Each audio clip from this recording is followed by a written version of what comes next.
Les bonus du Podcapsuleur. Les deuxièmes assises nationales du tourisme brassicole, vendredi 11 octobre 2019 à Lille.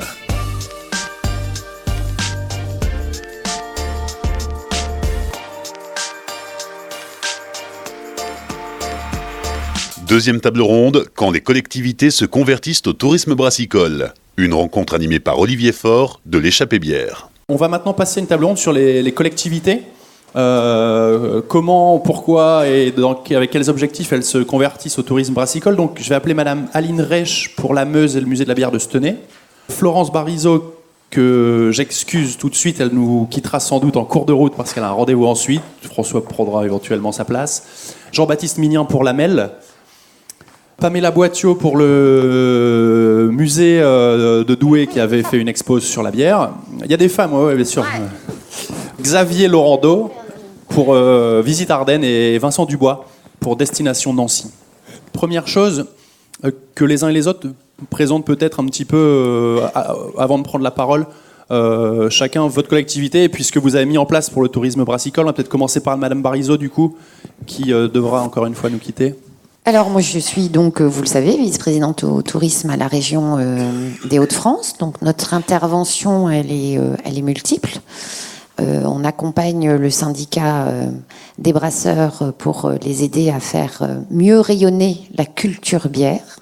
Et notamment, j'étais très intéressée par la présentation précédente, donc notamment pour doper sur les réseaux sociaux et capter une clientèle plus jeune.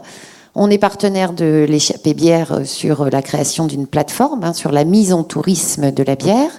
On est également partenaire des événements comme le Festival de la bière à Lille. Je pense qu'il faut qu'on aille plus loin. En fait, le rôle d'une collectivité, c'est d'être un effet de levier, d'accompagner des initiatives privées. D'abord parce que ça fait rayonner le territoire, parce que c'est des ressources économiques pour les brasseurs, et puis parce que c'est de la création d'emplois à travers le volet touristique. Donc pour moi, la collectivité, elle est là pour accompagner des projets privés de mise en tourisme, d'événementiel, de communication. Et je ne vous cache pas, on échangeait par SMS d'ailleurs avec Frédéric Motte il y a 3 minutes à peine. On réfléchit au fait d'avoir un équipement, un équipement qui structurait, alors un outil vivant, parce qu'on est vraiment nous aussi sur l'expérience, donc pas forcément un musée figé, mais un lieu de vie, un lieu d'expérience autour de la bière, et bien sûr la région est prête aussi à accompagner cette initiative. Donc Pamela Boitiot, alors moi je viens avec une casquette que j'ai quittée en juillet dernier. J'ai été directrice adjointe du musée de la Chartreuse de Douai, donc c'est un musée des Beaux-Arts qui a l'habitude d'expositions que je qualifierais de classiques en fait, pour ne pas dire attendues.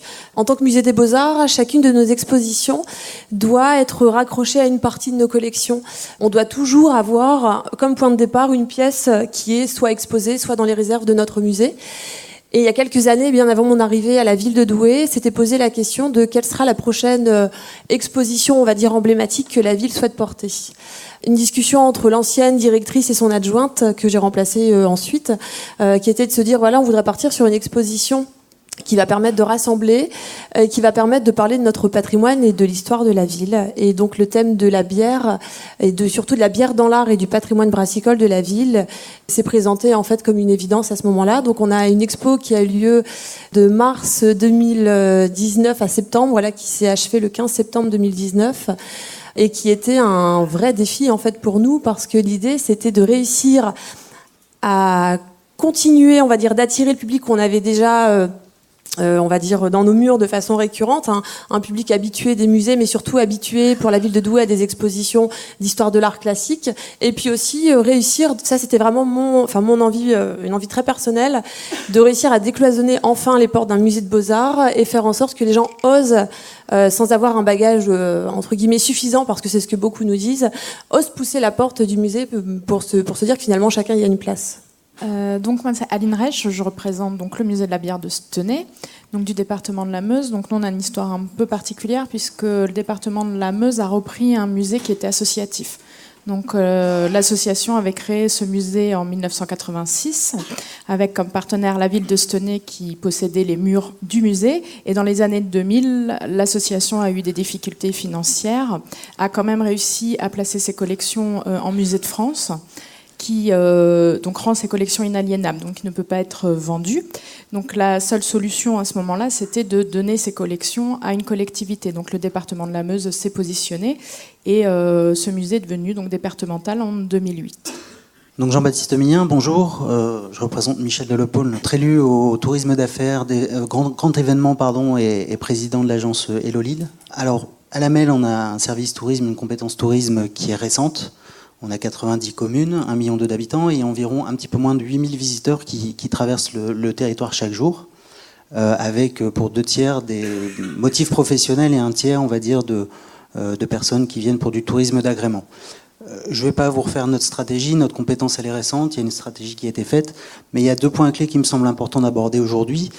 C'est les cibles touristiques qu'on a, c'est le tourisme d'affaires, de congrès, et les city breakers, des gens qui viennent chercher, je ne vais pas répéter ce qui a été dit tout à l'heure, mais du coup ça s'inscrit vraiment dedans, des expériences originales, un pas de côté par rapport à une offre culturelle qui est riche et variée sur la métropole.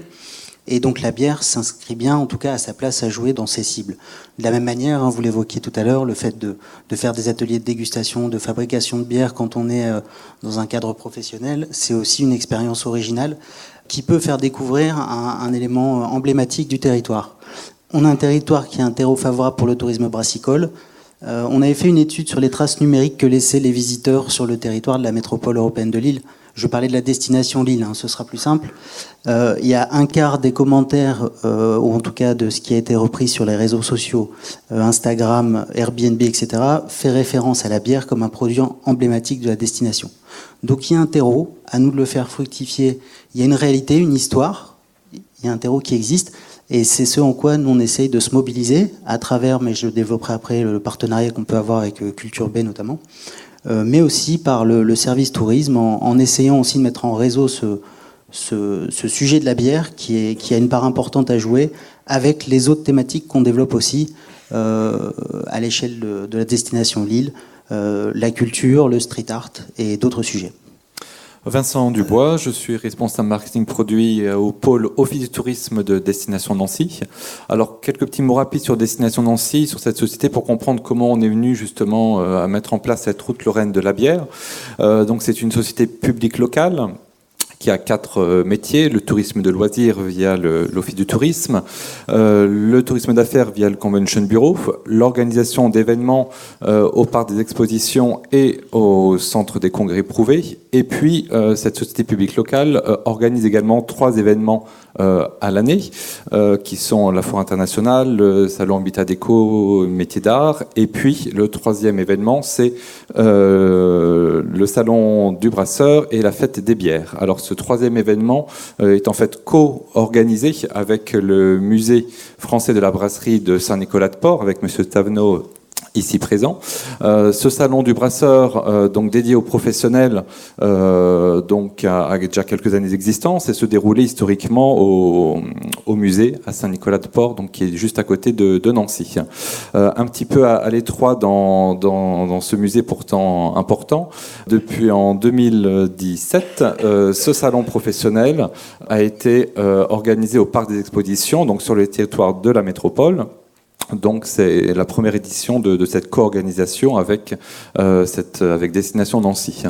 Et la 2e édition a eu lieu cette année. Sur les 2 dernières éditions, ce salon réservé aux professionnels a été en fait élargi à un public, au grand public, avec la mise en place d'une fête de la bière et d'un marché bière et saveurs. Voilà.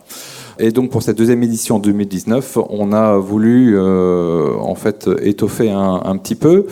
Et comme cette société a intégré l'Office du tourisme au 1er janvier 2019, on a donc souhaité mettre en place cette route Lorraine de la bière. Donc aujourd'hui, on est qu'au début de cette démarche. Nous avons mis en place un site internet dédié, routelorrainedelbière.com, et également une carte touristique, la carte de la route Lorraine de la bière, dont j'ai amené quelques exemplaires qui sont disponibles juste à l'extérieur. Voilà. Bonjour à tous. Merci déjà de nous avoir accueillis pour cette table ronde. Voilà, Xavier Laurando, donc chargé de mission et chargé surtout du pilotage du projet Ardennes Attractivity. Donc, qui est piloté par le Groupement européen d'intérêt économique qui s'est créé il y a peu, qui regroupe Destination Ardennes, donc qui regroupe les acteurs du tourisme du département des Ardennes en France, les Ardennes françaises. 3 provinces qui sont limitrophes, donc qui représentent, si vous voulez, sur le massif de l'Ardenne, les provinces de Namur, province de Liège, province du Luxembourg belge, et une partie également du Grand-Duché, c'est-à-dire la partie nord qui s'appelle, comme son nom l'indique, les Ardennes luxembourgeoises. Donc c'est un groupement qui est très récent et qui s'est créé pour valoriser les atouts de cette destination que vous connaissez à mon avis, puisqu'on est quand même un petit peu situé proche, et on cible également, et vous n'êtes pas tous du secteur bien entendu, mais on cible notamment la population du nord de la France, mais également la population belge et néerlandophone, notamment. Donc voilà, ça c'est pour la présentation. Le projet Ardennes Attractivity s'est monté dans le cadre de projets notamment financés dans le cadre de projets Interreg. Un premier projet Interreg en Interreg 4, je ne sais pas si vous connaissez un petit peu les choses, c'est des financements européens qui sont proposés notamment dans le cadre de projets partagés avec qui se veulent être transfrontaliers. Donc le GIE porte l'ensemble de ces projets, et le projet Interreg, donc le projet Interreg 4 nous a permis de développer déjà dans un premier temps des routes touristiques pour valoriser bien entendu la destination, telles que vous voyez ici sur l'écran, plusieurs routes avec des thématiques fortes de la destination, donc les routes de légende, les routes des fortifications et la route de la bière qui s'imposaient comme vous l'expliquiez tous au départ, évidemment, on avait intérêt à mettre en valeur, bien entendu, cette thématique. Bon, on est là ici aussi pour le rappeler, vous le rappelez vous-même, mais c'est surtout le fait aussi que ça a permis de pousser aussi les Français, puisqu'on était quand même si je remets ma casquette un peu de Français, on était un peu en termes d'offres, on était quand même sous-représentés, et depuis, il y a eu des choses qui ont bougé, et ça mobilise. Mais c'est vrai que c'était aussi de pouvoir mettre en avant les ambassadeurs, qui sont très nombreux, notamment côté belge, bien entendu, et on souhaite étendre cette route très prochainement sur des secteurs du nord du Luxembourg belge et de Liège également, dans le cadre du projet Ardennes Attractivity, qui va permettre aussi de valoriser, comme vous l'expliquez madame, un certain nombre d'ambassadeurs de l'Ardenne via des expériences, des choses qu'on a lancé depuis une bonne année sur le site, notamment Visite Ardennes, avec la mise en avant. On fait ce qu'on appelle du marketing territorial, c'est-à-dire que la marque Ardennes, on veut qu'elle soit portée par des ambassadeurs, par des producteurs, notamment du terroir, et bien évidemment, on souhaiterait raconter des histoires autour de ces professionnels de la bière, mais aussi amener les gens à participer à des visites dans justement ces entreprises, ces lieux de production, et tout ça c'est ce qu'on va développer dans les mois, peut-être années à venir, on l'espère. Oui, j'aime bien la notion d'ambassadeur. On était en train d'échanger avec François. On discutait, je pense que nos chefs étoilés dans toutes nos régions de France devraient être associés à cette réflexion de façon à ce qu'ils puissent mettre encore davantage à la carte nos bières. Alors Alexandre Gauthier, qui est notre star, a un contrat avec une compagnie aérienne japonaise et a mis une des bières à la carte des repas qu'il fait dans l'avion. Et voilà un bel ambassadeur. Il y a aussi mode cordonnier, je crois, Frédéric a une jolie histoire familiale qui peut être racontée. Vous visitez Goudal, si vous avez Monsieur Pecker, vous en avez pour 3 heures, mais c'est aussi une histoire, c'est du storytelling. Donc il y a peut-être une starisation de vous, les brasseurs, à mettre en place. Monsieur le Président, vous voulez être la première star ? Il faut raconter une histoire. Et ce qu'on raconte le mieux, c'est la sienne, l'histoire. J'en suis conscient que c'est d'abord nous, en fait. Je le vois des fois quand on fait des soirées, animations et autres. On arrive presque comme des stars dans la soirée, quoi. Et on a plusieurs grosses brasseries historiques dans la région où les gens n'ont pas encore compris le poids de leur nom de famille. Alors je pense à quelques-unes en particulier qui ont quelques générations, mais quand ils se présentent, je suis brasserie Intel, les gens c'est ah ouais c'est vous, et ça c'est important. On n'a pas encore tous compris le sens de ça. On va revenir aux Américains, il y en a quelques-uns qui en jouent très très bien. Un tel vient dans tel bar, dans tel truc et tout, ils savent en jouer, quoi. C'est super important. C'est nouveau, mais il faut faire comme les chefs étoilés. Hein. Tout à fait. Chefs étoilés, c'est des stars, parce qu'il y a le Top Chef, parce qu'il y a eu aussi une médiatisation sur la cuisine. On nous interdit de faire la même chose sur la bière. Hein. Mais ils vivent grâce à ça aussi, quoi. Parce que aujourd'hui, ils étaient un peu oubliés, et c'est un peu la télé, les médias, en fait, et ils savent bien travailler avec ça. Ouais, c'est vrai, c'est important. Mais il faut savoir se vendre. Ça s'apprend. Juste, alors là, on sort un petit peu du sujet des collectivités, c'est pas très grave, mais moi je suis tout à fait d'accord avec... Non, mais il n'y a pas de problème. Starisation, pourquoi pas des brasseurs, et aussi, je trouve, et alors là, pour le coup, la Belgique a de très bons exemples, on l'évoquait avec certains d'entre vous il y a quelques jours, l'importance des marques. Les chiffres, par exemple, du Chimay Expérience en Belgique, qui est un petit espace d'accueil modeste. Ce truc cartonne parce que les gens viennent, parce que c'est la marque Chimay. Et je pense que le brasseur, c'est une chose, mais aussi le jour où il y aura des brasseries qui se présenteront avec, tant pis pour l'humilité, mais comme les fleurons, les porte-étendards de la région, et qui se diront, moi je suis connu partout en France, donc venez me visiter moi, parce que quand vous me visitez moi, vous visitez une espèce d'institution régionale. J'ai presque envie de dire, peu importe ce qui se passera le jour où la porte sera ouverte, la personne est venue pour visiter ça. Comme on va visiter un château, un grand cru classé, alors qu'on sait pertinemment qu'on ne pourra jamais ramener une bouteille parce qu'elle est un peu trop chère. Donc voilà, donc je pense que ça rejoint ça et c'est important.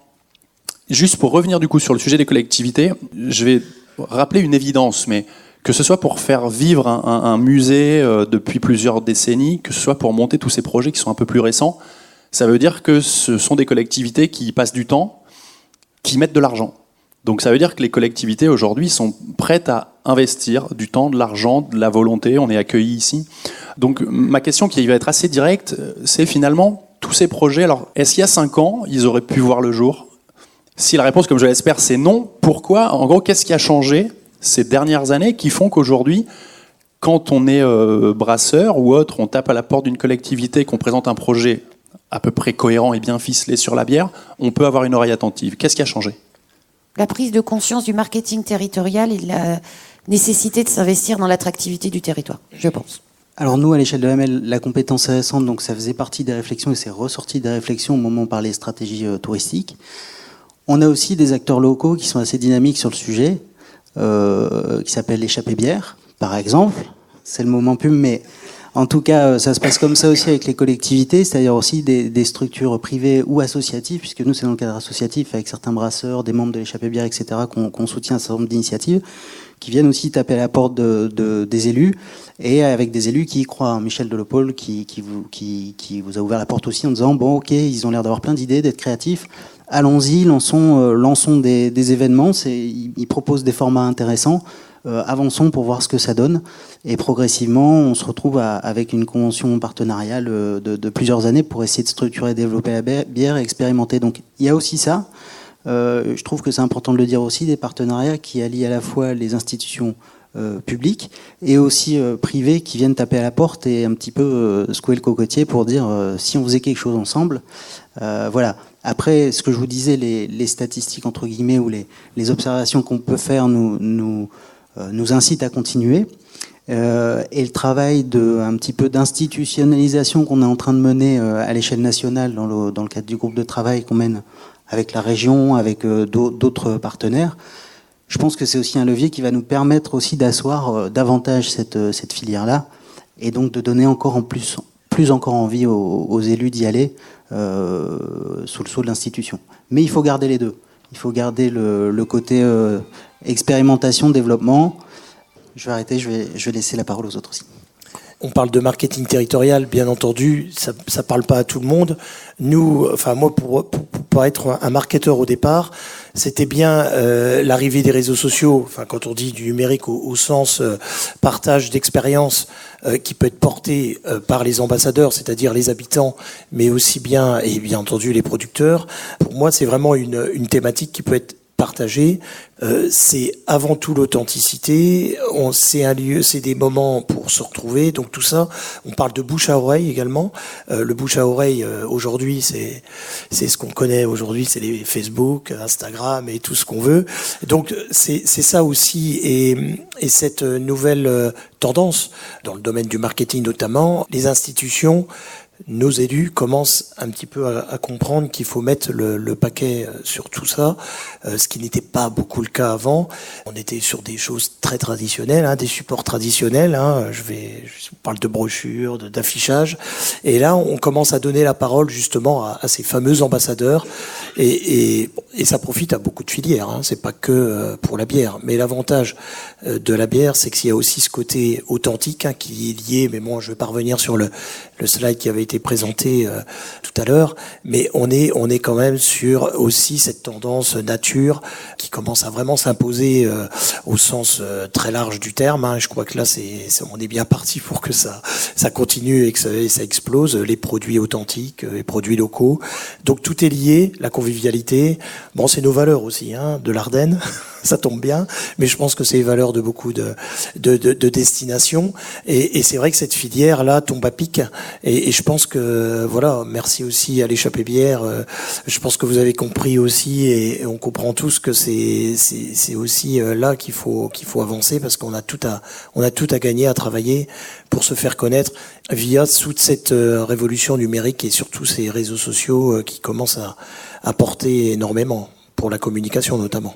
À Nancy, il y a eu une prise de conscience quand même il y a 5 ans. Il y avait cette prise de conscience d'une demande du tourisme expérientiel, de l'importance de la bière sur notre territoire. Il y a eu des petites initiatives qui ont été mises en place avec, je pense à une manifestation qu'on a sur les communes de la métropole, un soir une commune, ou à Maxéville, on était dans les anciennes brasseries avec la présence d'un microbrasseur pour se faire connaître, etc. Donc il y a eu quelques petits événements comme cela. Ce qui a vraiment nous changé chez nous là très récemment, c'est cette nouvelle société publique locale Destination Nancy, avec ce regroupement depuis le 1er janvier entre le tourisme de loisirs et le tourisme d'affaires. Ce salon du brasseur qui a été délocalisé donc sur le territoire de la métropole. Voilà, donc il y a eu des changements internes au niveau institutionnel, on va dire, qui ont permis d'accélérer un petit peu ce qui a été déjà un petit peu amorcé de manière assez timide il y a quelques années. Alors par rapport à il y a 5 ans, là je suis content, c'est de voir qu'il y a la route de la bière. Parce que nous, il y a 5 ans, ça nous a été refusé. Depuis 5 ans, qu'est-ce qui s'est passé ? Il s'est passé surtout qu'ici, ça a changé dans notre hôtel de région. C'est qu'aujourd'hui, on a vraiment un président avec une équipe qui est attentif. L'ancienne équipe, on pouvait se battre avec eux sur toutes les soirées en disant « mais misez sur la bière », ils n'écoutaient rien. Bon. Après, ce qui a aussi beaucoup changé, non mais il faut le dire, quand le travail est bien fait. Ce qui a beaucoup changé aussi, je le vois moi dans les soirées qu'on fait avec Brasseurs de France quand on est à Paris, c'est un renouvellement de la génération des députés. C'est une génération qui boit de la bière, qui a pas peur de la bière, qui se met pas cette chape de plomb avec le vin qui est au-dessus, où on votait tout pour le vin et la bière surtout. Mais qu'est-ce qu'on va voter pour le vin ? Mais faut pas que ça profite à la bière. Enfin, à un moment, c'était que ça. Mais aujourd'hui, on a vraiment une oreille attentive à la région. Ça a débloqué pas mal de choses. Ce qui était aussi très dynamique, c'est comme on nous interdisait tout. En fait, on s'est regroupé sur nous, et en fait, on peut compter que sur nous-mêmes à ce moment-là. Donc, c'est aussi ce qui a fait qu'on a été dynamique. Après, le marché de 40 brasseries en Nord-Pas-de-Calais à l'époque, aujourd'hui, on est à peu près à 140, 150 sur la région. C'est ce qui fait qu'on a plus de visibilité, qu'on n'est plus, on peut pas être sur tous les salons tous les week-ends, mais il y a au moins quelques acteurs et tout qui bougent, et tout ça fait que c'est de plus en plus dynamique. Après, il y a eu des sociétés comme les vôtres. Et après, il y a une prise de conscience aussi des patrons de bars. Parce que alors là, c'est super d'avoir des brasseries et tout, mais si vos produits, vous les retrouvez pas dans les bars, il y a rien. Et en fait, c'est tout un ensemble, en fait. C'est ensemble qu'on peut y arriver. C'est pas chaque chose comme ça. Mais il y a 5 ans, c'est pas si vieux que ça, c'était très compliqué. Et avant de peut-être tout de suite passer la parole, puisque peut-être que vous avez des collectivités qui affirment être prêtes à accompagner, donc il y a peut-être plein de questions.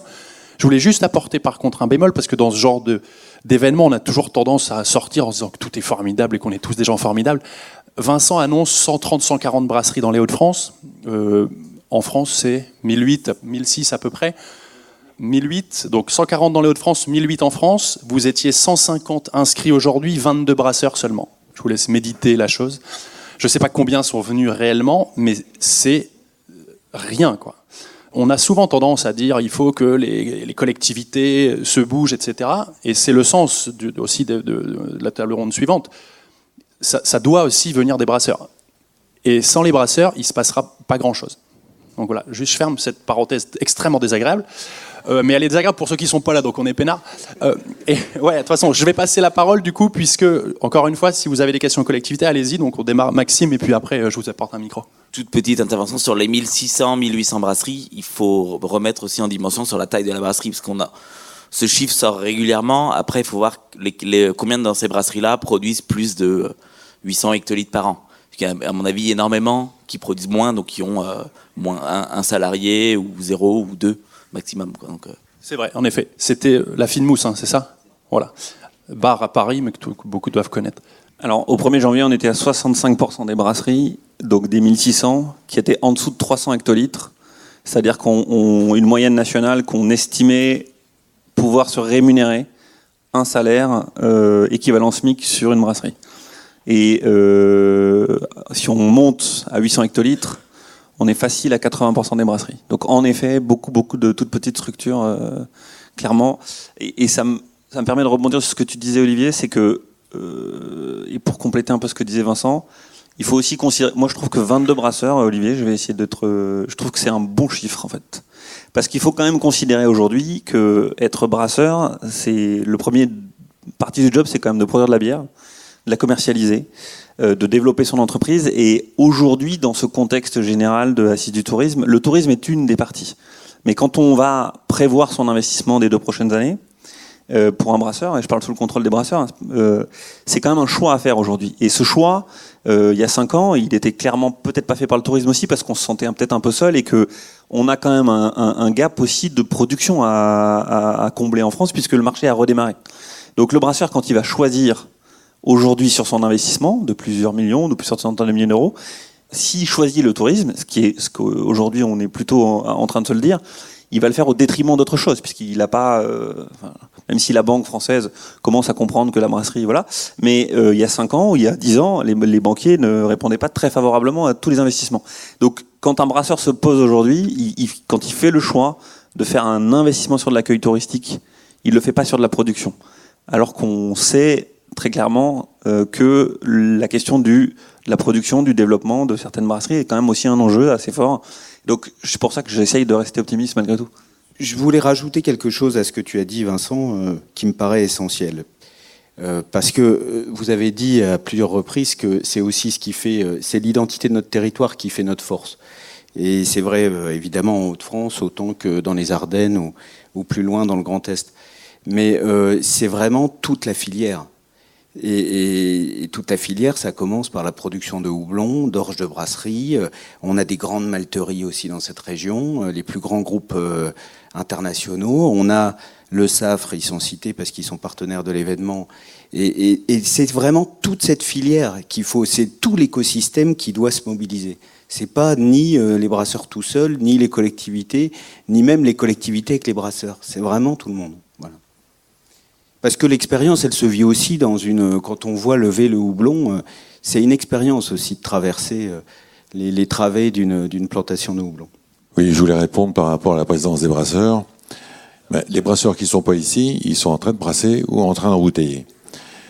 Par contre, ils sont attentifs à ce qui se passe ici, et je pense que tout ce qui va être décidé ici, ça va être très important pour leur sort.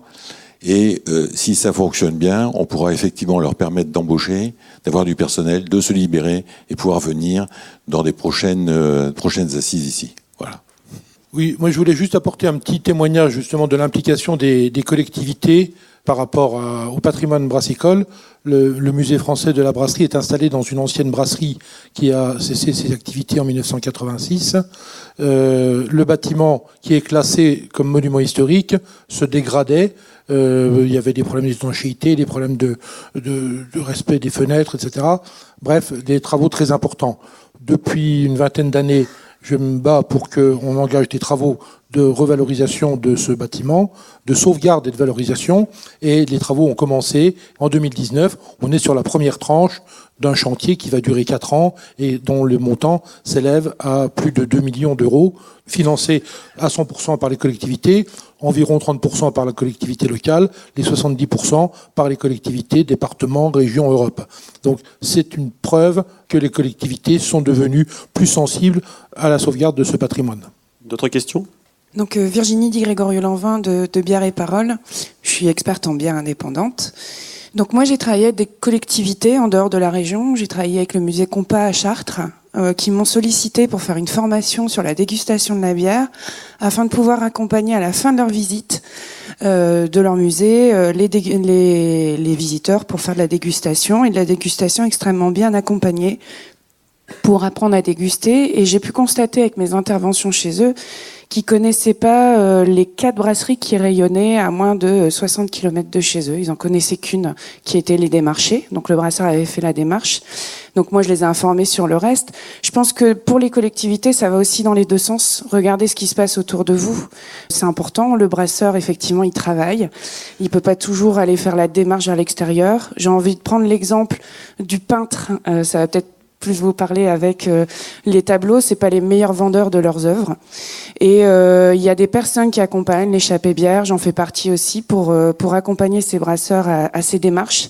Mais quand vous faites, vous, la démarche vers eux, ça facilite quand même l'échange et la communication, ça c'est important. Je donne l'exemple, aujourd'hui, je travaille aussi avec la brasserie Cambier à Croix.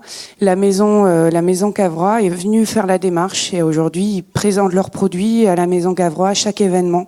Je trouve que c'est une vraie valorisation du patrimoine et quand je les interroge, les clients sont très contents de pouvoir déguster une bière locale. Je rebondis en fait sur ce que vous venez de dire. Moi, je pense pas que les collectivités ne regardent pas autour d'elles. Enfin, nous, c'est le cas au musée de la bière. Justement, il y a 3 ans, on a organisé un festival de la bière pour mettre en valeur les brasseurs locaux. Alors, dans le Nord meusien, c'est pas l'endroit où il y a le plus d'habitants. Il y a le plus de monde, mais on a quand même 2 brasseries qui sont à 15-20 minutes du musée. Donc c'est elles qu'on essaye de mettre aussi en valeur. Bon, après on va chercher beaucoup plus loin en Lorraine, en Belgique, puisqu'on est près de la frontière. Mais effectivement, c'est important de travailler avec eux, tout en pensant que nous, en tant que collectivité, enfin en tout cas pour le département de la Meuse, on ne peut pas faire de pub plus pour l'un que pour l'autre. Et ça a été un problème d'ailleurs il y a 4-5 ans, où on a un brasseur qui est venu nous voir en nous disant ça serait bien qu'au sein du musée, on ait une brasserie. On est tout à fait d'accord. Ça permet de compléter la visite, parce que nous, on est un musée qui ne parlons que de l'histoire, l'historique, la sociologie, l'histoire des arts, etc. On n'a pas du tout de brasserie, on ne brasse pas au sein du musée. Donc c'était un gros manque qu'on avait. Sauf que tout de suite, l'autre brasseur qui était installé nous est tombé dessus en disant « mais oui, mais moi, ça fait de la concurrence déloyale ». Donc il faut aussi prendre ça en considération. Je pense que toute collectivité, on ne peut pas aider plus un brasseur qu'un autre. Et ça, des fois, ils ne le comprennent pas nécessairement.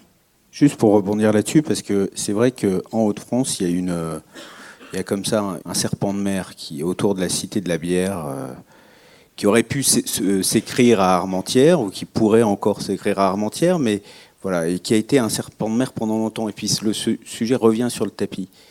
On a tous envie d'un grand équipement, probablement moins un musée, comme l'a dit Florence Barizot, qu'un lieu d'expérience autour de la bière.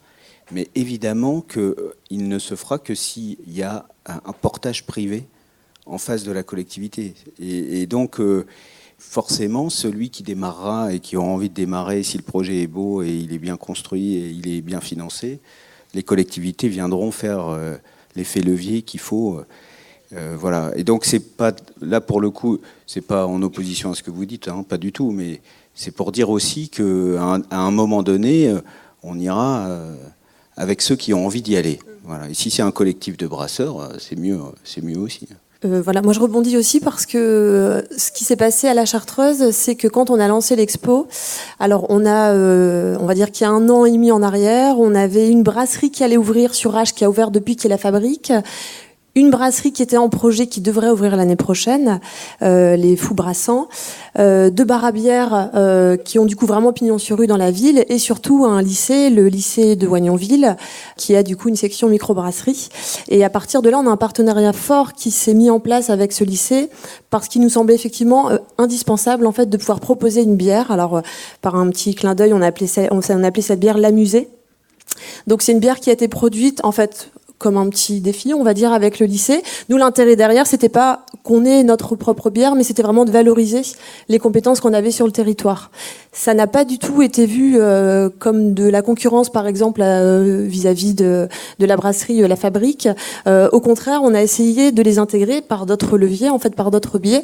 On a mis en place une programmation avec plus de 25 événements sur 6 mois. Et à chaque fois, on a essayé de solliciter, alors avec des rayonnements plus ou moins forts, les brasseurs du territoire. Voilà, vraiment ceux de proximité. Et puis, ça a tellement bien marché que cette bière, aujourd'hui, le lycée de Voignonville va continuer à la produire parce qu'elle elle a été adoptée en tout cas par la population douaisienne. J'ai oublié de citer le lycée de Douai dans la filière, mais évidemment c'est un acteur très important. Juste peut-être pour compléter, vraiment vous redire que il faut vraiment qu'on parle davantage aussi avec les brasseurs, les professionnels. Nous, on se repose beaucoup sur notre partenariat avec Culture B pour l'organisation d'événements, la production de cartes comme celle-ci que vous avez. Je vais pas insister dessus. Culture B, pour rappel, c'est l'association qui regroupe quelques acteurs du monde de la bière lillois et qui porte un événement qui s'appelle le BAL, Bière à Lille. Voilà. Et la carte du tourisme brassicole qui est disponible, mais je ne vais pas passer 10 ans là-dessus, même si notre produit à la fois de promotion et d'appel.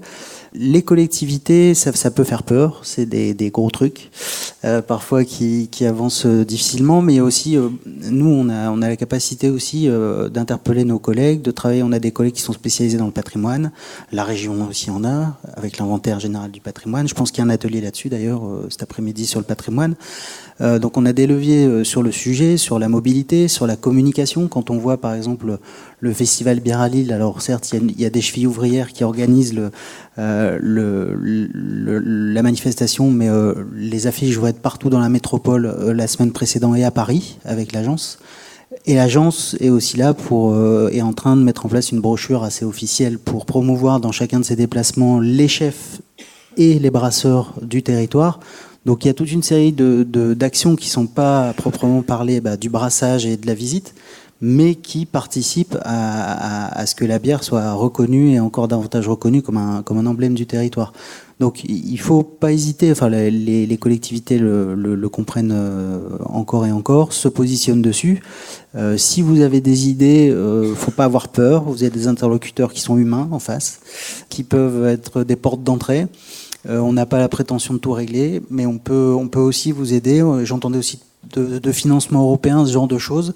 Voilà, on a aussi nos petits secrets, nos savoir-faire pour pouvoir aider et décrypter ces grosses machines qui parfois peuvent faire un petit peu peur au monde économique, aux petites structures. Voilà, je le dis simplement. À bon entendeur. Bonjour à tous, Fabien Janssen, Destination Cœur de Flandre. Moi je voulais rebondir sur ce que François expliquait tout à l'heure et puis vous donner aussi l'éclairage d'une destination juste au nord d'ici. On accompagne certes les brasseurs et je suis content d'en avoir certains qui sont chez moi ici dans la salle aujourd'hui. Et aussi mais toute la filière. L'idée c'est d'intégrer véritablement toute la filière, l'expérience à vivre quand le client y vient. Certes, il veut découvrir la brasserie, il veut découvrir le monde de la brasserie, la production, comment on le fait, mais également ce qui se passe en amont. On parlait des houblonnières. L'idée, c'est pour nous, par exemple, de travailler avec les personnes qui le cultivent déjà, qui veulent s'implanter, leur aider à trouver des terres, des choses comme ça, pour développer aussi cette filière houblon. Et en aval, toute la partie HCR, avec, on aura l'occasion d'y revenir cet après-midi, mais un label, le label Estaminet Flamand, et comment retrouver, on disait, les bières de nos brasseurs chez des cafetiers du coin. C'est aussi comment on intègre ça pour dire aux clients, voilà, vous venez sur une terre de bière ici en Flandre, et vous aurez toute la filière du houblon jusqu'à votre verre de bière bien frais qui vous sera servi avec un véritable morceau d'authenticité dans un estaminet. Donc voilà aujourd'hui un exemple de ce qu'une collectivité peut faire aussi via son office de tourisme et intégrer l'ensemble du parcours pour donner une véritable expérience brassicole aux personnes qui veulent visiter la Flandre. Je vous passe la parole. Alors bonjour, moi Joël, donc on représente la brasserie La Biérathèse, donc on est les plus loin, donc on est de Toulouse. Donc moi je voulais rebondir sur des choses parce qu'on est une fabrique de bière, on existe depuis 23 ans, donc dans le sud à côté de Toulouse, en campagne à 40 km de Toulouse. Donc dans le sud je vous entends parler de bière, de tradition, de patrimoine. Alors chez nous rien du tout. Personne, je veux dire la bière c'est quelque chose qui est compliqué. Quand nous on a commencé il y a 23 ans, on était les seuls. Aujourd'hui il y a 150 microbrasseries en Midi-Pyrénées. Et depuis 7-8 ans, on a monté une activité qui est plus sur la cuisine à la bière. Alors autant vous dire qu'à Toulouse, la cuisine à la bière, on ne connaît pas du tout. Donc c'est vraiment un challenge pour nous. Et alors quand on parle de collectivité, alors comment nous convaincre des collectivités d'arriver et de faire connaître la bière, alors qu'il n'y a pas du tout de tradition de bière, à part la bière Mon Plaisir, qui a existé il y a 100 ans à Toulouse, quoi. Donc nous, les biais qu'on a utilisés aujourd'hui, moi je pense entre autres au lycée hôtelier. On travaille avec le lycée hôtelier parce que j'ai une formation à la base de sommellerie. Donc on travaille avec le lycée hôtelier de Toulouse. Et donc je trouve que c'est un super biais pour expliquer aux gens comment on sert la bière, ne serait-ce que ça. Donc il y a des sommeliers qui sont venus chez nous pour apprendre à faire de la bière et à faire une bière pour les 100 ans du lycée hôtelier.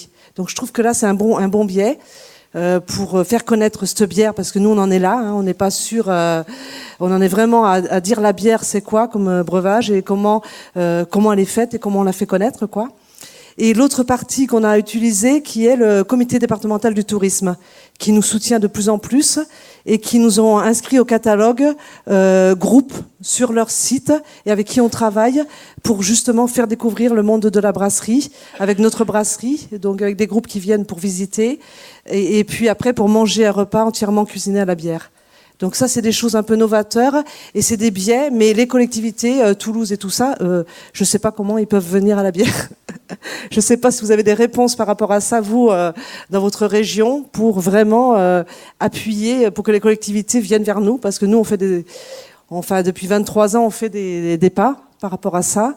On est présent sur des foires aussi, mais ça, c'est très, très compliqué dans le Sud. Voilà, donc s'il y en a qui ont des idées. En fait, je pense que vous avez la réponse vous-même. Vous êtes passé par le comité départemental du tourisme qui découle directement d'une collectivité, hein, le département.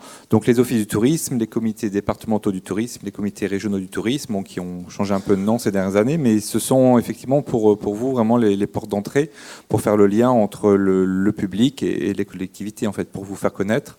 Après, vous avez pu être intégré dans une offre groupe. Donc c'est tout à fait le rôle là justement de des offices du tourisme, des CDT, des CRT. Et puis pour compléter, nous ici en région, c'est aussi le fait d'avoir des fédérations de brasseurs qui ont réussi à parler aux collectivités, le fait d'avoir une association éventuellement d'acteurs du tourisme brassicole qui se remettant ensemble arrive à porter une voix plus grande qu'une voix individuelle. Et c'est un peu comme ça que ça a démarré aussi pour parler aux collectivités qui sont ici. Sur ce dernier point, en effet, il y a un point de conviction des actions service tourisme et des élus. Et sur le travail élu, les associations brasseurs le font. On est en train de propager région par région l'esprit bière. Hein, ça descend. On a passé la Loire pour une partie. Et l'Aquitaine la Grande Aquitaine est en train de basculer. C'est plus compliqué objectivement en Midi-Pyrénées, mais on ne désespère pas. Ouais, c'est une des régions un peu les plus compliquées à ce stade encore. Et c'est pas ça que je voulais dire initialement, mais je sais pas si c'est fondamental non plus. J'ai juste le sentiment, en écoutant depuis ce matin, qu'on est sur ce sujet à la croisée des chemins. C'est-à-dire que on a des brasseurs très sollicités et qui le demandent, et c'est une bonne nouvelle. Ce ne sont que des bonnes nouvelles. Et on a des collectivités qui sont de plus en plus engagées et de plus en plus nombreuses à s'engager. Le petit point qu'il faut qu'on arrive à régler collectivement, c'est que la sursollicitation commence à être un peu compliqué. Et je parle à côté de Vincent, parce que, par exemple, pour résumer en un mois, on a fait 5 réunions sur le houblon, on relance sur tout le territoire. Enfin, moi, à titre personnel, toi, t'en as dû en faire 2. Une sur l'UNESCO, une sur... je ne dis pas, encore une fois, et c'est primordial, mais aujourd'hui, le temps, les journées ne faisant toujours que 24 heures, il y aura un enjeu de rationalisation, ou en tout cas de comment est-ce qu'on fait tous... les brasseurs qui se dédient à la collective, qui dédient beaucoup de temps, les structures de brasseurs, enfin tout ça, pour qu'on se réunisse, enfin qu'on voit tous ensemble comment est-ce qu'on porte des projets plus structurés ou plus structurants, comment est-ce qu'on fait pour en effet relancer les filières locales, etc. Tout ça on le fait, mais aujourd'hui c'est vrai que ça devient, on n'aura pas la capacité de se dédoubler tous, même s'il y a 1600 brasseurs ou 2000 demain, pour avoir une représentation qui porte un message collectif brasseur face au dynamisme, et c'est une très bonne nouvelle, ce ne sont que des bonnes nouvelles, au dynamisme des collectivités. C'est-à-dire qu'on arrive un peu aujourd'hui à cette croisée des chemins sur disponibilité des collectifs brasseurs pour répondre ou accompagner ou répondre juste aux sollicitations, aux avis que vous avez et qui sont très bons et qu'on vous encourage à toujours avoir, ou aux idées multiples sur le sujet. Et c'est un peu la même chose pour toi, puisque tu es aussi dans ces réunions. Donc, Je ne sais pas si je vais conclure, mais il y a quelque chose, moi, qui m'a peut-être manqué. Je pense que c'est pareil dans le monde des musées, c'est qu'on n'a pas parlé, et si Benoît Thavenot en a parlé tout à l'heure, mais c'est du patrimoine, c'est de l'histoire. Nous, le musée de la bière à Stenay avait été fondé par Philippe Voluère, que beaucoup doivent connaître ici, et il a été vu comme un centre de mémoire de l'histoire brassicole. Donc, pour vous donner une petite idée, on a une centre de documentation, on a 2500 ouvrages, dans le plus ancien remonte à la fin du XXe siècle. On a 275 revues qu'on a pratiquement en entier, de tout le monde entier. Et il y a ça aussi qu'il faut, à mon avis, penser pour le tourisme. C'est aussi intégrer l'histoire. Avant, quand vous disiez que, Madame, à Toulouse, vous y aviez une brasserie avant, pourquoi pas aller asticoter un peu l'université, aller asticoter le musée local pour qu'ils fassent une étude dessus. Alors nous, on n'aura pas les archives de la brasserie à Toulouse, mais il faut penser aussi que nous sommes, en tant que musée, aussi dépositaires de certaines archives. Nous, c'est une 40aine de brasseries. On a récupéré les archives. À Douai, vous devez aussi avoir, que ce soit des objets ou voilà, on a des dons réguliers. On est aussi capable de vous aider à monter des expositions. Ça peut paraître bête, mais là, on est en partenaire aussi, Benoît Thavenot, pour une exposition sur Gerbet-Villers, donc en Meurthe-et-Moselle. C'est une petite action locale, mais il s'associe avec des brasseurs et ça permet de faire vivre pendant une semaine, 2 semaines, ou même un week-end, un jour, la brasserie locale. Et ça, nous, en tant que collectivité, on peut s'intégrer dedans parce que via un musée, via la culture, c'est dans nos prérogatives quelque part, même si la culture n'est pas une obligation des départements. Merci beaucoup, c'est un très bonne conclusion.